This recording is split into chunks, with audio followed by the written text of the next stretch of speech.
할렐루야. 말씀의 자리, 예배의 자리, 기도의 자리 나오신 여러분들을 환영하고 축복합니다. 오늘 우리에게 주신 하나님의 말씀은 룻기 1장 15절부터 17절까지의 말씀입니다.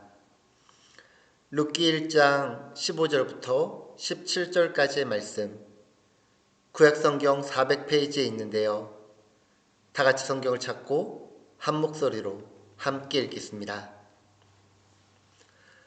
나오미가 또 이르되 보라, 네 동서는 그의 백성과 그의 신들에게로 돌아가나니 너도 너희 동서를 따라 돌아가라 하니 룻이 이르되 내게 어머니를 떠나며 어머니를 따르지 말고 돌아가라 강권하지 마옵소서.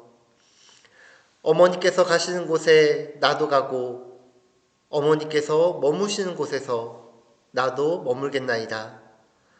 어머니의 백성이 나의 백성이 되고 어머니 하나님이 나의 하나님이 되시리니 어머니께서 죽으시는 곳에서 나도 죽어 거기 묻힐 것이라. 만일 내가 죽는 일 외에 어머니를 떠나면 여호와께서 내게 벌을 내리시고 더 내리시기를 원하나이다 하는지라. 아멘. 오늘은 마더스데이 예배로 드려집니다.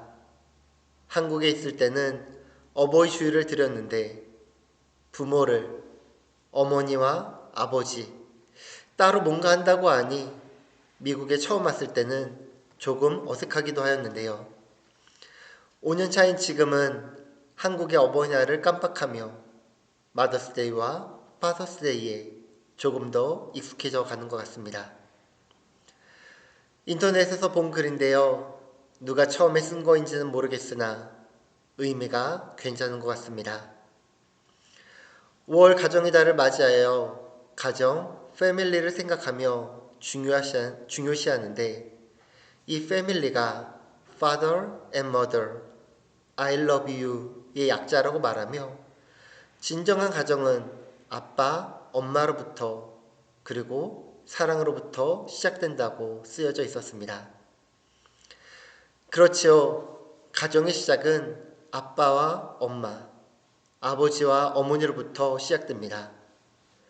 그리고 이 가정에 사랑이 넘치므로 자녀들이 함께하고 자녀들과 아빠, 엄마가 서로 사랑한다고 고백할 때 주 안에서 완전한 사랑의 가정이 탄생하는 것 같습니다. 아내와 남편에게 얼마나 자주 사랑한다고 고백하고 계십니까?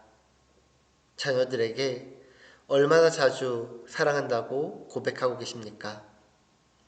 오늘 이 시간 남편과 아내분에게 또한 자녀들에게 손자 손녀에게 사랑한다고 주 안에서 사랑한다고 하나님의 사랑이 나를 통해 너에게 흘러가길 소망한다고 고백해 보시기 바랍니다. 많은 부모들이 좋아하는 말이 있는데요. 그것은 내 자녀가 나를 닮았다라는 말입니다. 아빠 닮았네? 엄마 닮았네? 외모만 그런가요? 성품이 아빠 닮았네? 엄마 닮았네? 착한 모습이 딱 아빠야.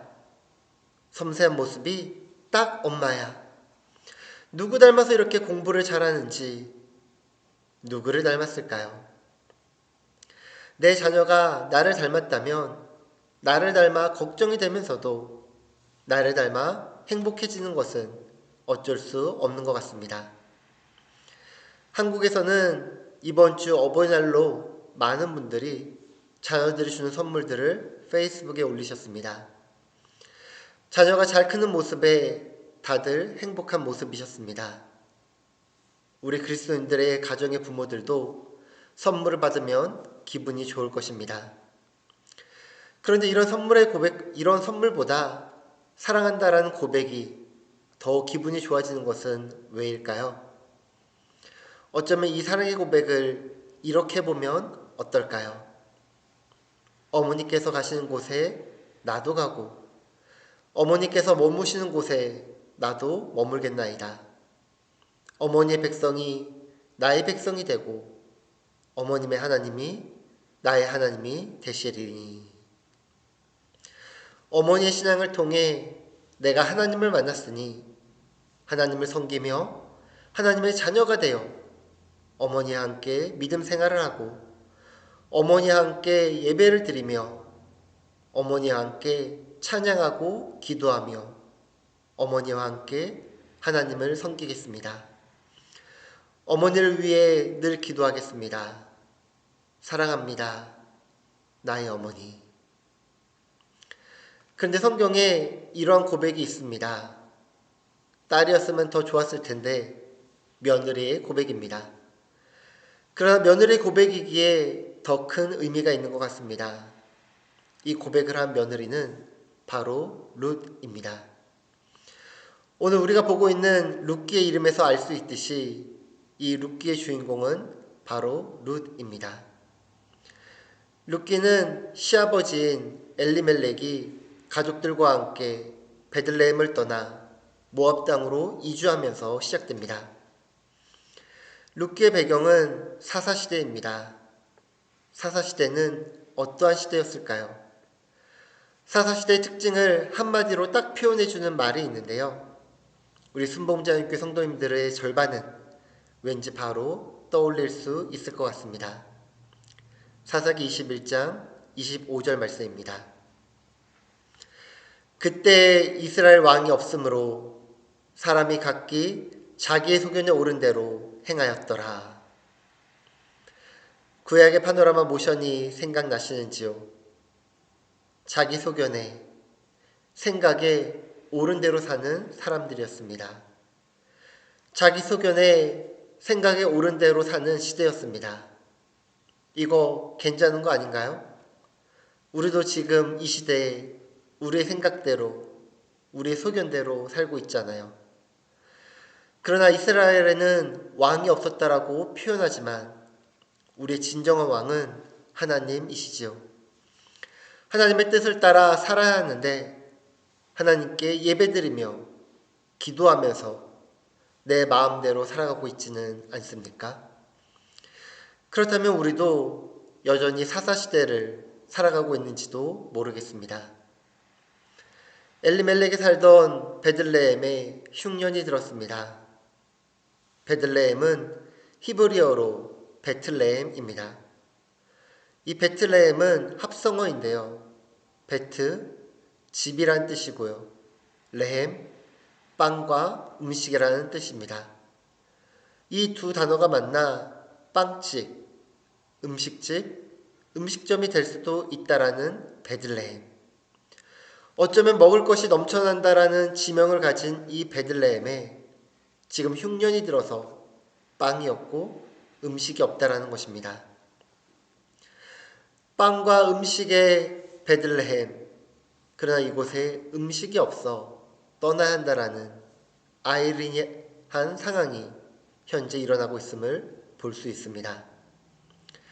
삶이 힘들고 고난이 나를 찾아온다면 나는 어떻게 해야 할까요? 하나님의 인도하심을 기대하며 무작정 기다려야 할까요? 엘리멜렉은 하나님의 인도하심을 기대하고 기다리기보다 자기의 속에는 옳은 대로 행하였습니다. 가족들을 먹여 살리려고 최선을 다한 것인데 이걸 자기의 속에는 옳은 대로 행했다고 이야기할 수 있을까요? 여러분들이 준호의 흉년이 들고 앵커리지나 시애틀에 먹을 것이 있다고 한다면 준호에 계시겠습니까? 아니면 앵커리지나 시애틀로 이주하시겠습니까? 그런데 여기서 엘리멜렉을 자기의 소견에 옳은 대로 행하였다 말하는 데에는 다 이유가 있습니다. 엘리멜렉의 이름의 뜻은 나의 하나님은 왕이시다 라는 의미입니다. 자기 자신의 이름으로부터 하나님을 왕으로 모시고 있습니다. 근데 룻기 기록을 보면 하나님을 왕이라 고백하는 이름을 가진 엘리멜렉이 하나님께 기도하는 장면이 없습니다. 하나님께 묻는 장면이 없습니다. 하나님께 나아가는 장면이 없습니다. 하나님의 뜻을 구하지 않습니다. 그렇기에 왕 대신 하나님께 묻는 것이 아닌 자기의 생각대로 이곳 베들레헴은 살 수 있는 곳이 아니야 생각하며 모압으로 이주했다라는 것입니다. 성경에서 기록하지 않고 있기에 우리는 정확한 일을 다 알지는 못합니다. 그러나 엘리멜렉이 온 가족을 다 데리고 모압으로 이동하게 됩니다. 룻기 1장 1절과 2절의 말씀입니다. 사사들이 치리하던 때에 그 땅에 흉년이 드니라. 유다 베들레헴의 한 사람이 그의 아내와 두 아들을 데리고 모압 지방에 가서 거류하였는데 그 사람의 이름은 엘리멜렉이요 그의 아내 이름은 나오미요 그의 두 아들의 이름은 말론과 기륜이니 유다 베들레헴 에브라 사람들이더라. 그들의 모압 지방에 들어가서 거기 살더니. 그런데 여기에서부터 불행이 시작됩니다. 먹을 것이 없어서 살고자 모압 땅으로 간 것인데 3절을 보면 모압 땅에서 엘리멜렉이 죽습니다. 룻기 1장 3절입니다. 나오미의 남편 엘리멜렉이 죽고 나오미와 그의 두 아들이 남았으며 무슨 이유인지 모르지만 남편 엘리멜렉이 죽습니다. 그리고 10년 뒤에 남편에 이어 두 아들도 죽게 됩니다. 나오미는 남편이 죽어 과부가 되었습니다. 그리고 나오미의 두 아들 말론과 기련도 결혼하였었는데 이들이 죽음으로 말미암아 며느리들도 과부가 되었습니다. 두 아들이 죽자 시어머니 나오미가 두 며느리를 불러 나를 떠나 너희들 자신들의 고향으로 돌아가라고 말합니다. 엘리멜렉의 이름의 뜻이 나의 하나님은 왕이시다 였는데요. 나오미의 이름의 뜻은 사랑스러운 자, 사랑을 받는 자라는 뜻입니다. 그런데 지금 사랑받는 자의 이름을 가진 나오미, 남편과 아들들이 모두 죽게 된 것입니다. 베들레헴에서 굶어 죽을 것 같아서 모압으로 이주하였는데 이제 들리는 소문으로는 하나님께서 자기 백성들을 돌보시사 베들레헴에 양식을 주셨다라는 소식을 듣습니다.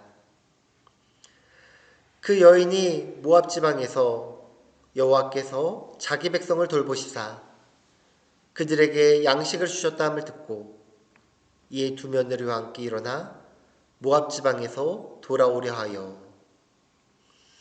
룻기 1장 5절을 보면 그래야 나오미는 다시 베들레헴으로 돌아가고자 합니다. 그런데 베들레헴에 가다 보니 이러한 마음이 들었나 봅니다. 이 젊은 여인들이 며느리들이 나를 따라가면 나와 함께 한다면 고생만 할 텐데 그래 이들을 보내주자. 룻기 1장 8절입니다. 나오미가 두 며느리에게 이르되 너희는 각기 너희 어머니의 집으로 돌아가라. 너희가 죽은 자들과 나를 선대한 것 같이 여호와께서 너희를 선대하시기를 원하며. 선대하는 것과 선대하시기를 원하며 해당하는 선대, 헤세드는 인자, 은혜, 은총, 인애, 선대, 후대, 자비, 국률 등 다양하게 번역되는 단어이지만 이 선대 헤세드는 이 문맥에서 하나님께서 인간에게 베푸시는 지속적인 사랑과 자비로 해석할 수 있습니다. 며느리들이 시아버지와 남편이 없었음에도 불구하고 시어머니를 하나님의 사랑과 자비로 섬겼던 것처럼 이제 너희에게도 하나님의 사랑과 자비가 넘치길 바란다고 소망한다고 말하며 그들을 축복으로 떠나보내주고자 하는 것입니다. 처음에는 두 며느리 모두 나오미 곁을 떠나지 않겠다라고 이야기합니다. 그러나 첫째 며느리 오르바는 그의 어머니에게 입맞추며 눈물을 흘리며 떠나게 됩니다. 그러나 룻은 나오미를 따라갑니다. 나오미는 다시 룻에게 나를 떠나라 말합니다. 너희 동서를 따라 돌아가라고 말합니다. 나오미는 1장 8절에서 어머니의 집, 즉 친정으로 돌아가라 말았으며 12절에서는 너의 길을 가라 말하였습니다. 그리고 15절에서는 민족과 백성, 그리고 나라의 신까지 동원하며 너희가 믿는 신들에게 돌아가라고 이야기합니다. 그러자 룻의 놀라운 고백이 이어집니다. 우리 룻기 1장 16절과 17절 말씀 우리 함께 읽겠습니다. 룻이 이르되 내게 어머니를 떠나며 어머니를 따르지 말고 돌아가라 강권하지 마옵소서. 어머니께서 가시는 곳에 나도 가고 어머니께서 머무시는 곳에서 나도 머물겠나이다. 어머니의 백성이 나의 백성이 되고 어머니 하나님이 나의 하나님이 되시리니 어머니께서 죽으시는 곳에서 나도 죽어 거기 묻힐 것이라. 만일 내가 죽는 일 외에 어머니를 떠나면 여호와께서 내게 벌을 내리시고 더 내리시기를 원하나이다 하는지라. 우리는 룻이 맹세할 때 여호와라는 명칭을 사용한 것에 주목해 보아야 합니다. 여호와가 왜요? 우리가 사용하고 우리도 하나님을 부르며 성경을 읽을 때 자주 등장하는 단어 아닌가요? 그렇습니다. 우리 믿는 사람들에게는 우리에게는 익숙한 용어이고 단어이고 또한 여호와라고 불리는 것이 당연한 것입니다. 이 시대의 여호와라는 명칭은 언약 공동체인 이스라엘 사이에서만 사용되는 고유한 하나님의 이름이었습니다. 하나님의 백성들만이 하나님을 부를 때 사용한 이름이 바로 여호와입니다. 그러니까 이방 여인인 룻이 이 이름을 부른다는 것은 여기에 놀라운 숨겨진 비밀이 있다는 것입니다. 그 숨겨진 비밀은 룻이 이제는 이방 여인이 아닌 그녀가 이제는 하나님의 백성으로 언약 백성으로 거듭났음을 의미하는 것입니다. 룻이 비록 이방 여인이었지만 이 믿음의 고백을 하는 순간 하나님의 은혜 가운데 있음을 믿음으로 확신하고 있었습니다. 단순히 하나님을 믿고 있는 시어머니하고 헤어지기 싫어서 이런 이야기를 한 것일까요? 단순히 하나님을 믿고 있는 시어머니 나오미가 듣기 좋으라고 이렇게 말하였을까요? 아니요. 이 시간 분명히 자신과 함께 하시는 하나님을 인정하며 그분의 주권과 통치하심에 순종하며 믿음으로 나아가겠다라고 고백하고 있는 것입니다. 롯은 단순히 시어머니를 따라 베들레헴에 간 것이 아닙니다. 그녀는 하나님을 믿는 신앙의 여정을, 신앙의 여행을 선택한 것입니다. 베들레헴에서 어떤 삶을 살게 될지 불확실하였지만 룻은 하나님을 따르기 위해 자기 자신을 포기하고 희생하기로 결단하였습니다. 룻의 신앙은 현실과 타협하지 않는 신앙이었습니다. 우리는 룻의 충성의 결과를 잘 알고 있습니다. 룻은 훗날 다윗의 할머니가 되고 예수 그리스도의 혈통에 속하게 됩니다. 이방 여인인 룻을 통하여 다윗과 예수 그리스도의 계보를 잇게 되는 것입니다. 우리는 본문을 통해 하나님의 자녀가 되는 것은 혈통이 아니라 믿음임을 분명히 깨닫게 됩니다. 어머니의 백성을 자기의 운명 공동체로 삼고 어머니 하나님을 자기의 하나님으로 삼겠다고 섬기겠다고 고백하였습니다.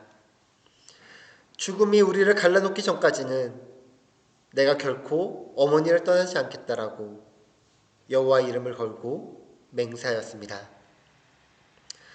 롯은 나오미를 생사공락을 같이 할 가족으로 여기며 자기의 정체성을 하나님 안에서 찾았습니다.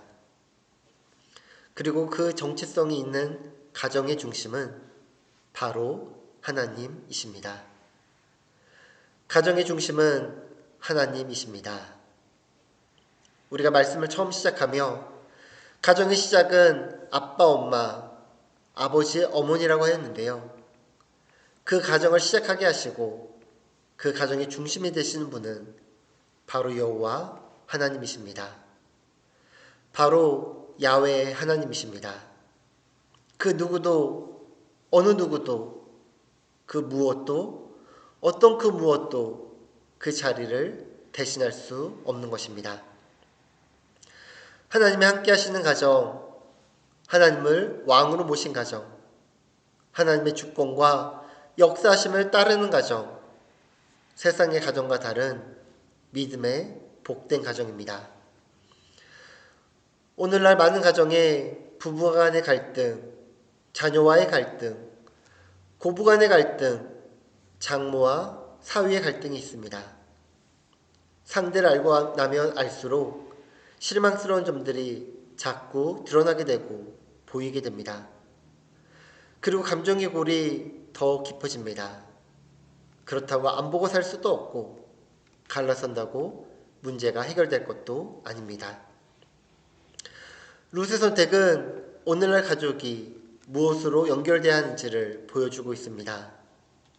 아무리 힘들고 어려워도 룻과 나오미처럼 하나님만을 중심에 모시고 믿음으로 굳게 서서 하나님의 신실하심에 기대하는 가정은 갈등과 위기의 파도를 헤쳐나갈 수 있습니다.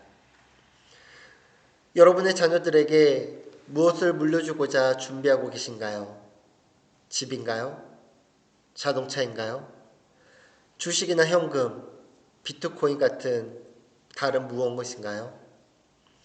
세상의 것을 물려주는 것도 중요하지만 하나님을 섬기는 믿음을, 예배하는 믿음을, 찬양하는 믿음을, 기도하는 믿음을, 순종하는 믿음을, 충성하는 믿음을 전하여 주어야 합니다.